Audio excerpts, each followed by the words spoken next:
Satuan Reserse dan Kriminal Polres Ciamis terus mengembangkan kasus pesta miras yang menewaskan 4 pemuda di Kecamatan Sindangkasih, Kabupaten Ciamis, Jawa Barat.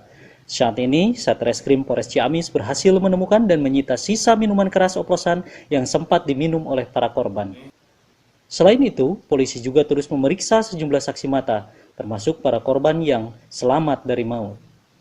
Kasat Reskrim Polres Ciamis AKP Hendra Firmanto mengatakan, saat ini pihaknya telah memeriksa dan memintai keterangan kepada 6 saksi dan korban yang selamat. Saudara M membawa ini memang sengaja untuk perayaan tahun baru bersama teman-temannya untuk minum dengan kelompok-kelompoknya. Sampai saat ini berapa korban?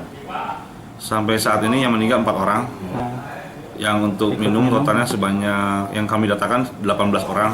18 orang. Ada beberapa orang juga yang masih di rumah sakit sekarang, masih dalam perawatan. Untuk pemeriksaan kita baru melakukan pemeriksaan terhadap 6 orang, termasuk yang di rumah sakit.